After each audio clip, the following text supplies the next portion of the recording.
This video is to help English speakers learn Taiwanese. I'll try and explain everything as if you don't know any Mandarin, but knowing Mandarin will really help you learn Taiwanese as they're very related. Taiwanese has a reputation for being soul-crushingly difficult, which it sort of deserves, but it's not impossible and you definitely can do it.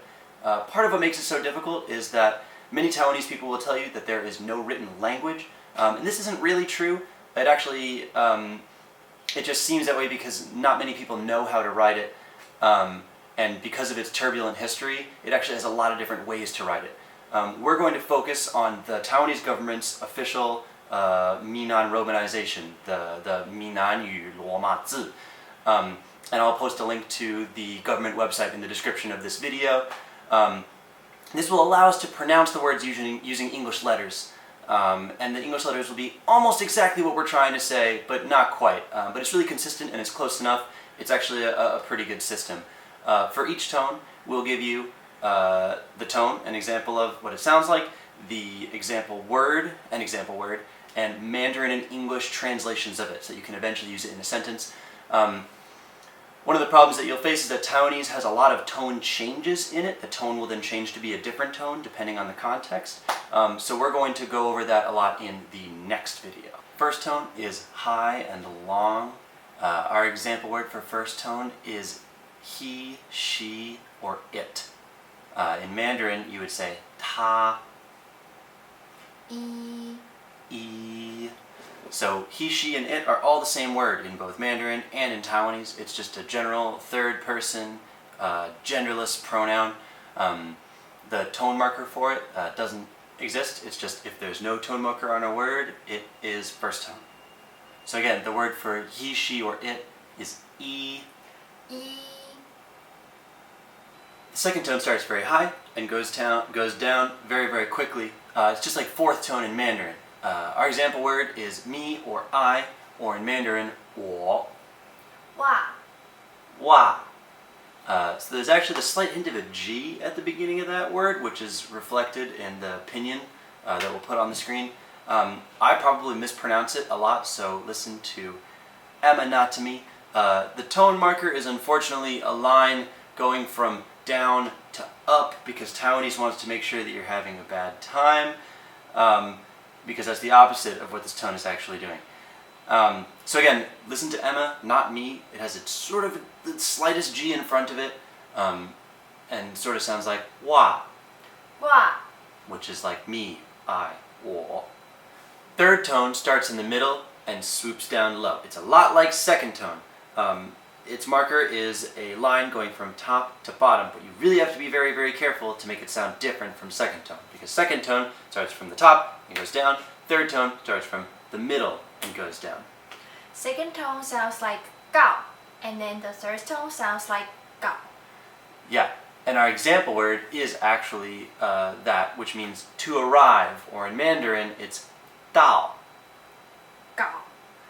And it actually gets used a lot in Taiwanese and Chinese. We'll go over how to use it in our next video. So again, third tone starts in the middle and goes down.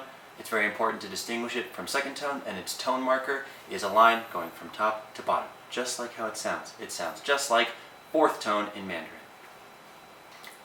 Fourth tone is in the middle, and it's very short. It sounds kind of like you're yelling it, and it's very staccato. Our example word is the word and, which in Mandarin is gun.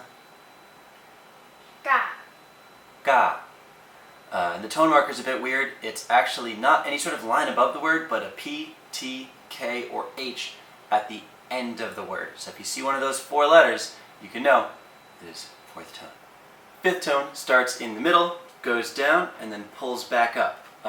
Its tone marker starts at the bottom, goes up, and goes down, which is the exact opposite of what it does because Taiwanese wants to make sure that you are as confused as possible. It's just about the same as third tone in Mandarin if you can speak Mandarin.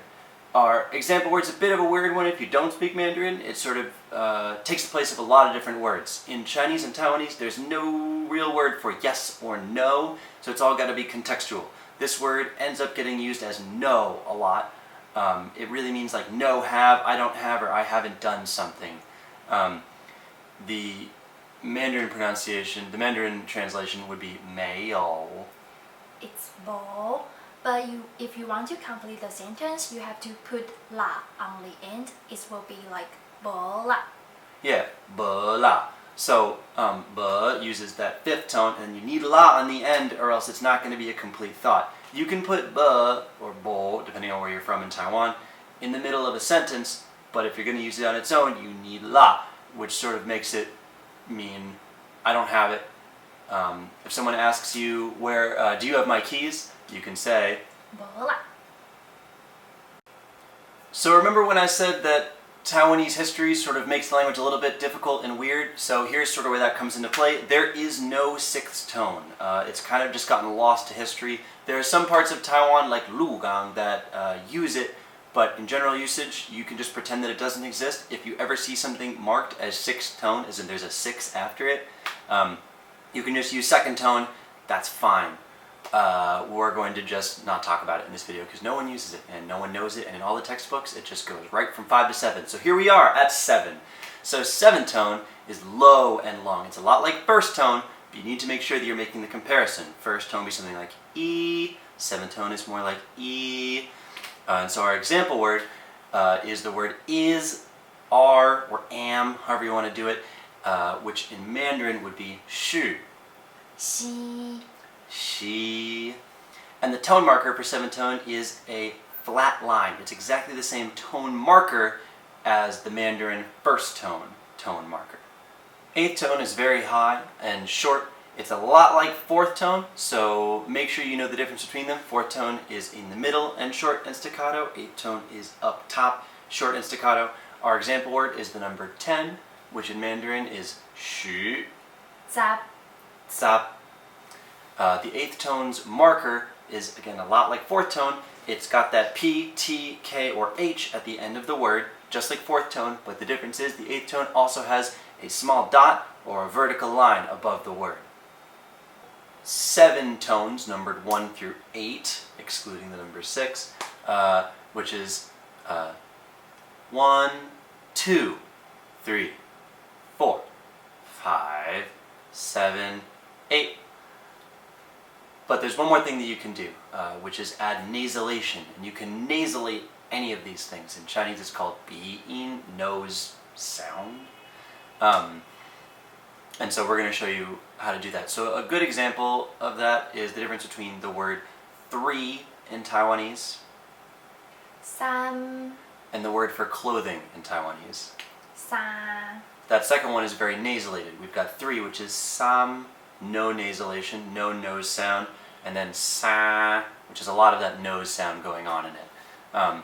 Another good example of this would be the Taiwanese word for to go or to leave, or it's part of the word to walk, which is gya. Yeah. Yeah, and that's, if you can speak Mandarin, that's zouba. But again, that's nasalated, so I'm just trying to get you used to that nasalated sound a little bit.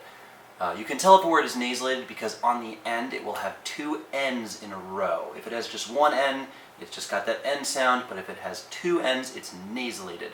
And again, you can nasalate any of the tones.